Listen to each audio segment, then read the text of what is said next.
بسم اللہ الرحمن الرحیم الحمد للہ رب العالمین والصلاة والسلام علی رسولہ محمد وعلی آلہ واصحابہ اجمعین اما بعد فاعوذ باللہ من الشیطان الرجیم بسم اللہ الرحمن الرحیم قل رب ادخلنی مدخل صدق واخرجنی مخرج صدق واجعل لی من لدنک سلطانا نصیرا۔ اور آپ اللہ سے یہ دعا مانگیے، اے میرے پروردگار مجھے سچائی کے ساتھ داخل فرما اور سچائی کے ساتھ باہر لا، اور مجھے اپنی جانب سے مدد والا غلبہ عطا فرما، اور مجھے اپنی جانب سے مدد والا غلبہ عطا فرما۔ برادران ملت اسلامیہ اور عزیز بہنوں، حدیث پاک میں اللہ کے رسول صلی اللہ تعالیٰ علیہ وسلم کا ارشاد ہے، ان اللہ یضع بالسلطان ما لا یضع بالقرآن، یعنی اللہ تبارک و تعالی حاکموں کے ذریعے کئی چیزیں دور فرماتا ہے جو قرآن کے ذریعے سے نہیں فرماتا۔ برادران ملت اسلامیہ اور عزیز بہنوں، اسلام زمین میں گناہوں کو اور برائیوں کو ختم کرنے کے لیے آیا ہے۔ حضور اکرم صلی اللہ تعالیٰ علیہ وسلم دنیا میں اس لیے تشریف لائے تاکہ گناہوں کو اور برائیوں کو مٹا دیں۔ یہ دنیا مختلف قسم کے انسانوں سے بھری پڑی ہے۔ یہاں وہ لوگ بھی ہیں جو وعظ اور نصیحت سے بات کو سمجھ لیتے ہیں، ان کے اوپر نصیحت کا ایک جملہ وہ اثر ڈالتا ہے جس سے ان کی زندگی بدل جاتی ہے۔ حضرت ثمامہ کا واقعہ جو ہم آپ کو آگے سنائیں گے، اس بات کے لیے کافی دلیل ہے۔ جن کو نبی کریم صلی اللہ تعالیٰ علیہ وسلم کے اخلاق کریمانہ اور آپ کی شرافت نے اسلام کا ایسا گرویدہ بنا دیا تھا کہ پھر ان کو اسلام سے زیادہ پسندیدہ اور حضور سے زیادہ محبوب کوئی بھی نہ تھا۔ لیکن کئی لوگ ایسے ہوتے ہیں جن پر اخلاق، نصیحت، شرافت کوئی چیز اثر نہیں کرتی ہے۔ کئی لوگ اخلاق، کردار اور شرافت کی قدر و قیمت بھی نہیں جانتے ہیں، بلکہ وہ طاقت کے پجاری ہوتے ہیں اور گویا وہ چمتکار کو نمسکار کرنے کے عادی ہوتے ہیں۔ ایسے لوگوں کو حق اور سچائی کو سمجھانے کے لیے سیاسی طاقت کی، اقتدار کی اور حکومت کی ضرورت ہوتی ہے۔ میرے محترم حضرات، مکے کی 13 سالہ زندگی کفر اور شرک کے ماننے والوں کے ظلم اور جبر کا مقابلہ حضور نبی کریم صلی اللہ تعالیٰ علیہ وسلم اور صحابہ کے کردار اور اخلاق کی بلندی کو سامنے لانے کے لیے کافی تھی۔ وہ لوگ جو اخلاق اور کردار سے اور شرافت سے اور وعظ و نصیحت سے سچائی کی پہچان کر لیتے ہیں، مکے میں انہوں نے اسلام قبول کر لیا تھا۔ وہ اسلام قبول کر چکے تھے۔ وہ لوگ سچائی کو قبول کرنے میں طاقت اور طاقتور باطل سے نہیں ڈرتے۔ وہ لوگ جو حضور اکرم صلی اللہ تعالیٰ علیہ وسلم کے حلقہ صحابیت میں داخل ہو چکے تھے، لیکن اس کے باوجود بہت بڑا حلقہ تھا جو طاقت کو سلام کرتا ہے، جو چمتکار کے غلام ہوتے ہیں، جن کے نزدیک سچائی کی پہچان یہ ہے کہ اس کو اقتدار میں ہونا چاہیے۔ انسانوں کا یہ طبقہ بھی اسلام نہیں لایا تھا، وہ ابھی تک اسلام کے دامن پناہ میں اپنی حفاظت نہیں سمجھتے تھے۔ تب اللہ تبارک و تعالی نے 13 برس کے بعد اپنے اس ارادے کو مکمل فرمایا کہ اب حضور کو ظاہری طاقت اور حکومت بھی عطا کی جائے گی۔ اس کام کے لیے اللہ تبارک و تعالی نے مدینہ منورہ کو عزت دینے کا فیصلہ کیا، جو اس وقت یثرب کہلاتا تھا، تاکہ مدینہ کی وہ دور دراز بستی جہاں کے لوگ بڑی تعداد میں اسلام کے دامن میں پناہ لے چکے تھے، جو حضور کے اخلاق اور کردار اور وعظ و نصیحت سے اسلام کی سچائی کو پہچان چکے تھے، اللہ نے ارادہ فرمایا کہ پہلی اسلامی ریاست اسی مدینے کو بنا دیا جائے۔ مدینے کے لوگوں سے عہد و پیمان ہو چکا تھا وہ حضور اکرم صلی اللہ علیہ وسلم کا اور مسلمانوں کا ساتھ دینے کا وعدہ کر چکے تھے۔ مکے والوں کو بھنک لگ گئی تھی کہ حضور نبی کریم صلی اللہ تعالی علیہ وسلم اور آپ کے صحابہ مدینہ جا رہے ہیں۔ صحابہ کی بڑی تعداد مدینہ جا چکی تھی اور حضور بھی کسی وقت مکہ مکرمہ سے مدینہ منورہ روانہ ہو سکتے ہیں۔ گزشتہ درس میں ہم نے آپ کو بتایا تھا، دارالندوہ کے مشورے کے بعد اسی دن رات کو مشرکوں نے حضور نبی کریم صلی اللہ تعالی علیہ وسلم کے گھر کا گھیراؤ کر لیا تاکہ حضور باہر نکلیں تو بیک حملہ کر کے آپ کو شہید کر دیں۔ عزیزو، یاد رکھو، اور جو بات میں آپ کو بتانے جا رہا ہوں وہ نہایت قیمتی ہے۔ جب کفر حق کا مقابلہ نہیں کر پاتا تو شیطان کو، باطل کو بس ایک ہی ترکیب یاد آتی ہے کہ حق پرستوں کو قتل کر دو۔ شیطان کی یہ تدبیر پہلے دن سے، جب اس نے قابیل سے حابیل کو قتل کروایا تھا، شیطان کی یہ تدبیر پہلے دن سے جب اس نے قابیل سے حابیل کو قتل کروایا تھا، آج تک جاری ہے۔ حضور نبی کریم صلی اللہ تعالی علیہ وسلم پر بھی شیطان اپنی اسی تدبیر کے ساتھ آپ کا قتل کروانا چاہتا تھا۔ وہ اس تدبیر سے حق کے چراغ کو بجھا دینا چاہتا تھا، لیکن جس کو اللہ بچانا چاہے اس کو کوئی نہیں مار سکتا، اور اللہ حق پرستوں کی حفاظت فرماتا ہے۔ حق کے پیروکاروں کو ان کا کام پورا کرنے تک کافروں سے بچاتا رہتا ہے۔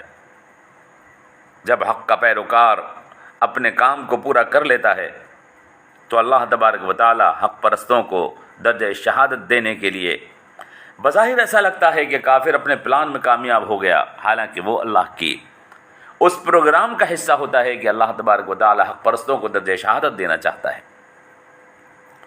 حضور نبی کریم صلی اللہ تعالی علیہ وسلم کا کام ابھی باقی تھا۔ ابھی طاقت کے پجاریوں کو دکھانا تھا کہ اللہ حق کو جب طاقت دیتا ہے تو وہ کتنی مستحکم اور مضبوط ہوتی ہے، اور حق کے ہاتھوں میں جب طاقت آ جاتی ہے تو وہ اس طاقت کا استعمال ظلم کرنے کے لیے نہیں بلکہ حق اور انصاف کو قائم کرنے کے لیے کرتا ہے۔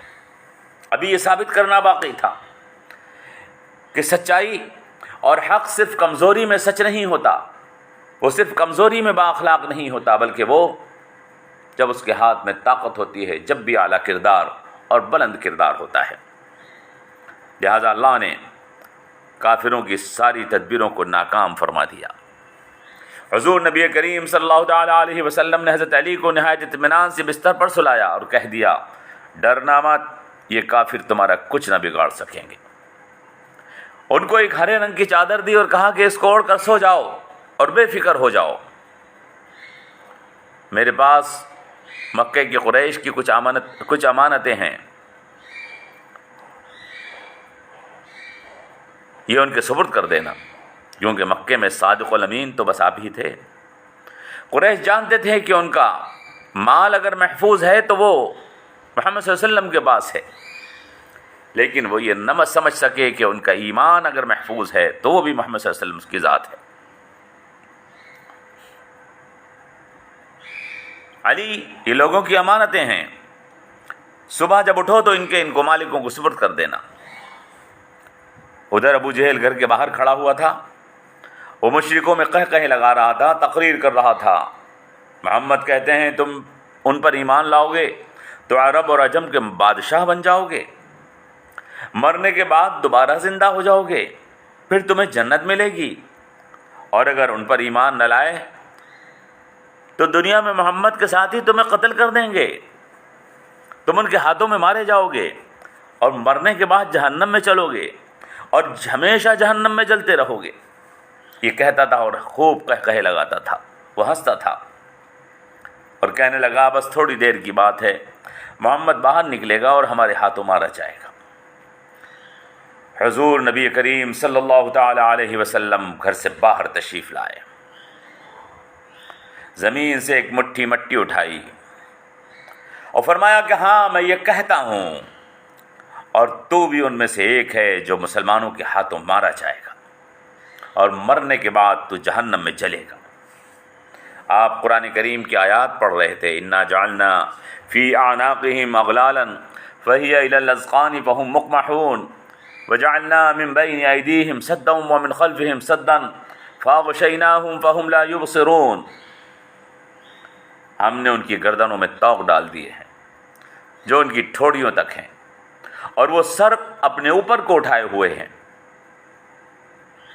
اور ہم نے ایک دیوار ان کے سامنے اور ایک دیوار ان کے پیچھے کھڑی کر دی ہے، اور ہم نے انہیں اوپر سے ڈھانک دیا ہے تو یہ وہ دیکھ نہیں سکتے ہیں۔ تو یعنی ان کی وہ ہٹ دھرمی جس کی وجہ سے وہ سچائی کو قبول کرنے سے رک رہے تھے، اور گویا کہ وہ ایسے ہیں جن کی آنکھیں راہ حق کو دیکھنے سے محروم ہیں کہ ٹھڈیوں سے اپنے سروں کو ٹیڑھا کیے ہوئے اوپر کو دیکھ رہے ہیں۔ جس طرح متکبر آدمی سچ کو نہیں دیکھ پاتا، یہ بھی ایسے ہی ہیں۔ آپ نے یہ آیات پڑھی اور مٹی ان کے سروں پر ڈالی، ان سب کو ایک ساتھ ایک نیند کی غنودگی آئی، اور حضور نبی کریم صلی اللہ تعالیٰ علیہ وسلم وہاں سے حضرت ابو بکر صدیق رضی اللہ تعالیٰ عنہ کے گھر چلے گئے۔ حضرت ابو بکر کو ساتھ لے کر جبل ثور کی طرف چلے۔ جبل ثور مدینے کے راستے پر نہیں بلکہ مدینے سے مخالف سمت میں ہے، اور جا کر کے غار ثور کے اندر آپ نے پناہ لے لی۔ تھوڑی دیر کے بعد ان کی غنودگی دور ہو گئی، انہوں نے اندر جھانک کر دیکھا بستر پر تو کوئی سویا ہوا ہے، اطمینان سے باہر انتظار میں بیٹھ گئے۔ محمد باہر نکلیں گے تو ان کو قتل کر دیں گے۔ اسی دوران وہاں ایک آدمی آیا، بولا تم یہاں کیوں بیٹھے ہو؟ بولے ہم محمد کے منتظر ہیں، وہ باہر نکلیں گے تو ان کو قتل کر دیں گے۔ وہ آدمی کہنے لگا اللہ تمہیں ناکام کرے، وہ تو باہر نکل کر جا بھی چکے ہیں۔ وہ بولے نہیں نہیں، تمہیں غلط فہمی ہوئی ہے، وہ دیکھو اندر ہری چادر اوڑھے ہوئے سو رہے ہیں۔ صبح ہوئی، حضرت علی رضی اللہ تعالیٰ عنہ بستر سے اٹھے، لوگوں نے دیکھا تو یہ علی تھے۔ کہنے لگے رات ہمیں جو آدمی بات بتا رہا تھا وہ تو سچ ہے، یہ محمد تو نہیں ہے۔ حضرت علی سے پوچھا محمد کہاں ہیں؟ حضرت علی نے فرمایا کہ مجھے کیا معلوم، وہ تو رات تمہاری امانتیں میرے سپرد کر کے کہیں چلے گئے۔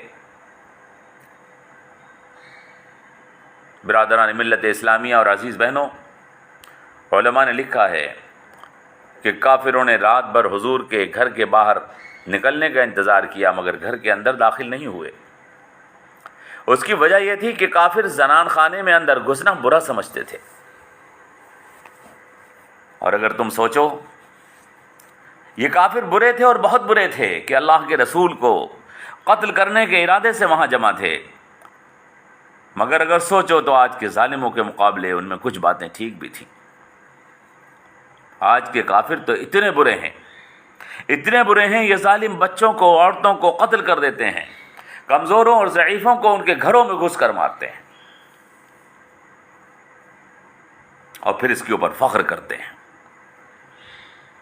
دنیا کا حال دیکھو، آج شیطان کے ساتھ معصوم بچوں کو قتل کرتے ہوئے شرماتے نہیں ہیں، کمزور عورتوں کی بے حرمتی کرتے ہوئے ان بے غیرتوں کو ذرا شرم نہیں آتی ہے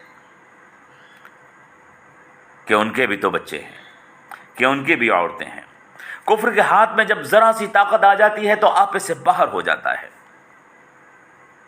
اسے یاد نہیں رہتا کہ اسے ایک دن اللہ رب العزت کے سامنے بھی جواب دہی کرنی ہے۔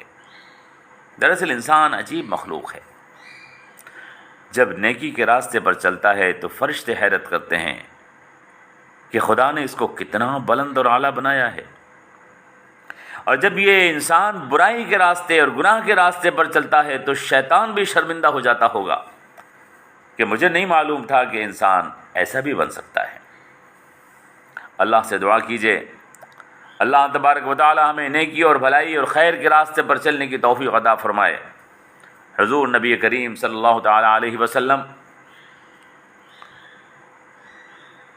حضرت ابوبکر صدیق رضی اللہ تعالیٰ عنہ کے ساتھ غار ثور کے اندر جا کر آپ نے پناہ لی اور آپ 3 دن تک وہاں پر مقیم رہے۔